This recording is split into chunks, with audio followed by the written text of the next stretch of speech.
We have Raider football this week. Oakland will take on the Jets from the Coliseum. The Raiders are coming off a win against the Chargers. The Jets off a tough loss against New England last week. New England played well. Both teams played well. The Jets and New England played well. But the Patriots prevail, and the Jets fly cross country to take on the Raiders this week. Okay, so nice to be on the show again today. And obviously, to address last week, it wasn't as close as I initially thought. This Raiders defense is definitely stepping up the past couple of weeks. So it's going to be interesting to see this matchup. Yeah, it should be, because in the beginning of the year, I think a lot of critics would have looked at this game and kind of just flown past it. But now it really, there's some appeal to this game. The Jets are 4-2, the Raiders are a 3-3 football team, and really this has implications on the playoffs, because if Oakland beats the Jets, they control their destiny. Are second in their division and look to both be chasing a wild card spot at this position at this time. Yeah, and it looks, with the way Denver's playing right now, it looks like if the Raiders want to get into the playoffs, it'll have to be via wild card. Yeah. Well, let's get right into the game, our preview. Let's start with the Raiders on their side of things. Give me your three keys for the Raiders. Okay, so they're going to have to keep Carr on his feet, because this defensive line is probably going to be the best line this team has faced thus far this year. With Richardson coming off the edge and Leonard Williams and those linebackers, and you can't count that secondary out. It's going to be a tough one for Carr. So we're going to protect Carr, and Carr's going to have to make some throws on this secondary to show that he can actually make those throws, because this defense is going to be stingy. And the last one on offense I think what they're going to do is they need that red zone defense. I mean, not red zone defense, red zone offense. The efficiency in the red zone. Scores. They're not going to see the red zone as much as they did last week. So they're going to have to take advantage of the opportunity again. The Raiders were in the red zone quite a few times last week. I'm not sure exactly how many, but they failed on, I believe, 3 opportunities to score touchdowns in the red zone last week. Against the stingy Jets secondary, like the one they have now, the Raiders are going to have to capitalize on opportunities. Definitely. And they're going to have to play smart football, because turnovers that don't need to happen, if they do happen, will decide this game. So I definitely think it's going to be used this week. The Carr's going to have to stay, and if Fitzpatrick does a pick, Carr cannot, because that's going to lead to a Raiders victory. Yeah, exactly. Fitzpatrick, when throwing interceptions since 2008, he's 18-42. But against the Raiders, he's 3-0 lifetime, 723 yards and 7 touchdowns, only 1 interception. Okay, for my 3 keys for the Jets, number 1, get the deep ball going. Ryan Fitzpatrick hasn't been good this year throwing the deep ball. He's only 15 of 45, 33% completion percentage, 388 yards, and 2 touchdowns. Those numbers are according to Pro Football Reference. But if they can take advantage of some deep throws, deep completions against this Raiders secondary, who played well last week, but you know how much of a liability they can be on the back end. If the Jets can take advantage of some of those mismatches and create big plays downfield, you have to like their chances. Number 2, shut down Cooper. Darrelle Revis will be guarding him for most of the game, you would think, but Cooper has now had 3 games receiving over 100 yards. I believe that is the first time that's happened since Mike Ditka in 1961. When Cooper has under 100 yards, the Raiders have lost 3 games. So that's key, shutting down Amari Cooper. And it's definitely going to be, not to interrupt you, but no, go ahead. A huge matchup between Cooper and Revis. And like I said, this about Carr trying to protect the football. This Jets team has not gone a game this year without at least recording 1 interception or 1 turnover. So this Jets defense knows how to take the ball away, and the Raiders are going to have Cooper and Carr on their A game for this offense to to get past them. Yeah, absolutely. They have 8 touchdowns allowed, but they have 8 takeaways. So this Jets defense can get it done. And lastly, I have Rattle Carr, getting to Carr, creating pressure. They don't have a whole lot of sacks. They have just 11. That's the same amount as the Raiders do. That's towards the lower echelon in the league.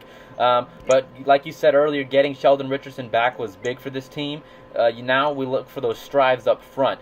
Make Carr feel uncomfortable. He was really good last week. He's playing better each week. At this point, you don't want to let him sit back there in the pocket and pick you apart. So definitely getting to Carr is going to be key for the game. One of the big keys for the Jets.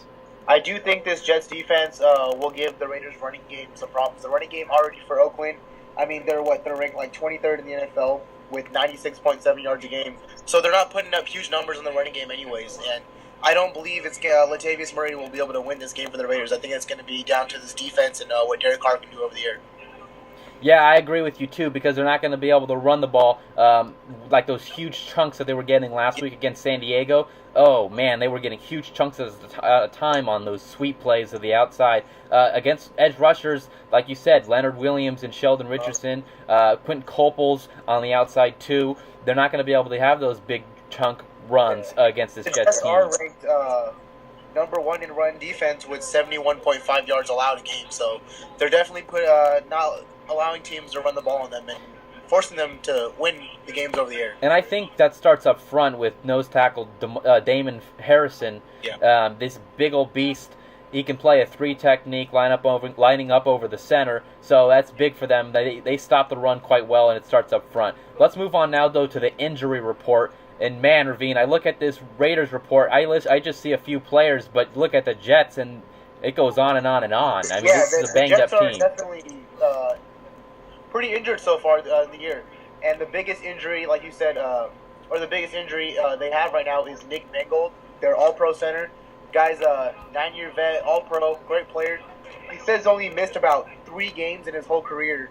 And it's going to be huge whether or not he can play this Sunday. He's like a second quarterback, and Ryan Fitzpatrick has even said, he bails him out because he knows so much how to run the ball, the calls for pass protections. So I can't see the Jets losing a notch on in terms of their offensive line if he's not out there on the field.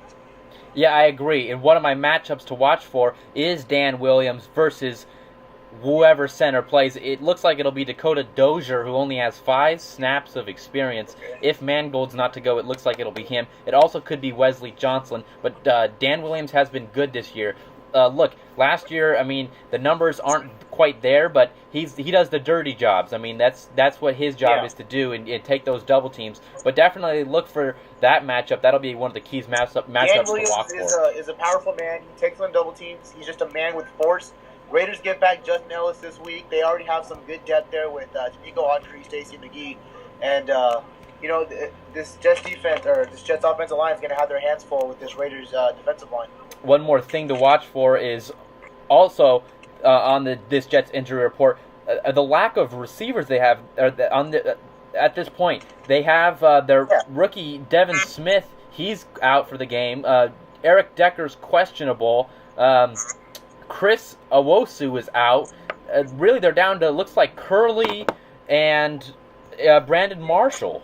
Those And they actually did just cut the Chris Owosu guy, and they signed. They activated Stephen Ridley, the running back, so he could play. He could play a role in the game. Definitely coming out of the backfield, he's a great pass catching running back. So, all those years in New England, I can see him playing. Yeah, he just got activated today. Yeah, and look for that. I mean, you don't know how much of the game plan he's prepared for, but they will look to get him involved, I'm sure, because really a lack of weapons that Fitzpatrick has. But that leads me to my next thing on Fitzpatrick. Fitzpatrick, I believe, has the lowest sack percentage in his career. That has a large part to do with how well this Jets offensive line is playing. Yeah, their pass protection is no joke this year. Their line is definitely... both of these lines, actually, in my opinion, are both been on both sides of the ball have been playing like top 10 lines. Especially this Raiders offensive line is big and huge. They have big men for their offensive line, but so does this Jets defensive line. So it's going to be very interesting to watch and see which team gets the bigger push in the trenches come Sunday. Yeah, Muhammad Wilkerson, Damon Harrison, Leonard Williams, Sheldon Richardson, they're big up front. Going against Donald Penn, Gabe Jackson. Gabe Jackson's a mauler, and so is their center, Rodney Hudson. Right, yeah, both of those guys are playing to elite levels this year. Let me get one of your any of your matchups for this game. Okay, matchups. So, first one, obviously, it's the one that's hot. Everyone's going to be looking for is Amari Cooper, the young stud, against Darrelle Revis. They're going to put Revis on Cooper, and it's going to be really, a lot of people are going to want to see what the young guy can do against Darrelle Revis and what they can get out of it. And again, to point out the passing game, it's going to be my main matchup is Derek Carr versus the Jets secondary. Is he willing to make those passes? It's going to be tight windows. This Jets secondary is really good, so Carr's going to have the confidence. He's going to have the chemistry with his receivers and make those tough plays. Yeah, I agree 100% with you. I think this Denver. Well, I mean, Denver was undefeated. They still are. But this is probably the second biggest test the Raiders have faced. And like we said, if they can win this game, they control their destiny. But they they got to do the right things. They have to play smart football. Last week, committed a lot of penalties. And actually, in all of their wins, they're committing more penalties than the losses. But they have to clean it up. In particular, Donald Penn. We saw the mistakes he made last week against the Chargers. A few foolish penalties, a few foolish plays. Cool. Yeah, exactly. That can't happen against a well-coached team in Todd Bowles and company and the New York Jets. What also makes me skeptical about if the Raiders can come out with a victory is they've beaten the Ravens, the Browns, and last week San Diego. Those teams aren't very great this year, and they have not shown me up yet if they can beat the better teams. And for them to do that, obviously they're going to have to clean up some things. They're going to have to clean up the penalties, clean up the mistakes, and play more efficient and sound football. If they can do those three things, they have a chance to win Sunday. But they have not shown it to me yet this year. I think it's on its way, though. Yeah, absolutely. Another big thing here for me is with Cromartie and Revis on the outside, the Raiders are going to have to look inside into that slot position to get some of those receivers going involved. Look for Seth Roberts. But also, moving around Cooper. Look, we've seen him in the preseason. We saw him in the preseason run the football on a few little end arounds. Look for something like that because they're going to need to get the ball in his hands. But, with Revis out there, there's not going to be a whole lot of times where he's going to be open, so to speak. Carr's going to have to throw him open, but they're going to have to get the ball in his hands. He's definitely going to have to expand his targets. Clive Walford is a player that comes into mind that I could see getting the most targets this year or in this game because he hasn't seen that many, but he's been rising as the year's gone, and he's a big body, huge player, can block and can receive. So this Jets linebackers, if he can find some mismatches with the linebacker on the tight end, I can definitely see the Raiders trying to expose that. That reminds me, without Calvin Pryor, the Jets are going to be starting Dion Bailey. That could be a good matchup to watch for, and that could go in advantage Raiders against Clive Walford. He had his first touchdown catch last week. That could be a big matchup. Who are your X factors for this game?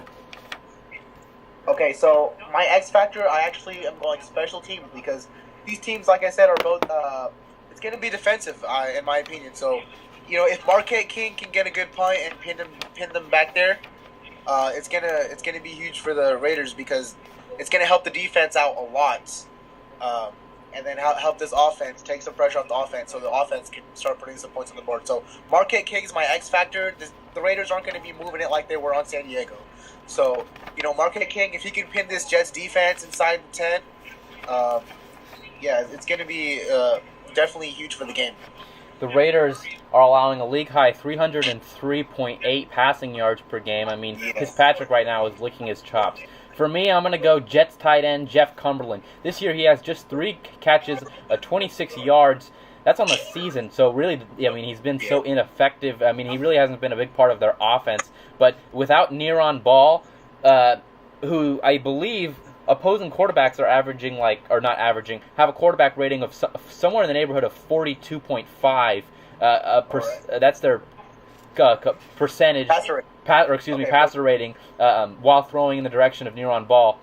But without him, that's a big advantage Jets, because we've seen the struggles the Raiders have had covering tight ends. Yeah. Look, last week they did better. They really, I mean, as a defense, as a unit, they did better. But against this Jets team, the Jets are going to need to get Cumberland involved and stretch the field out. You're definitely right. Ever since the emergence of Ball, they really fixed their tight end woes. But with the departure of Ball again, it can definitely arise again with Lofton being a liability in the pass coverage. Yeah, and with the way that he's played, we talked about this last week. He has not played well, so this could be an interesting game. Let me get your prediction though before we get out of here. Okay, I do think the Jets take this game by I'd say somewhere between 5 to 6 points, 4 to 5 maybe. I am pulling my strings for the Raiders, but I think this Jets team has just been through more as a team. They're smarter. They might be a little more tougher, and they know how to squeeze out these wins. This Raider team's still learning how to win, so I would say 24-17 New York.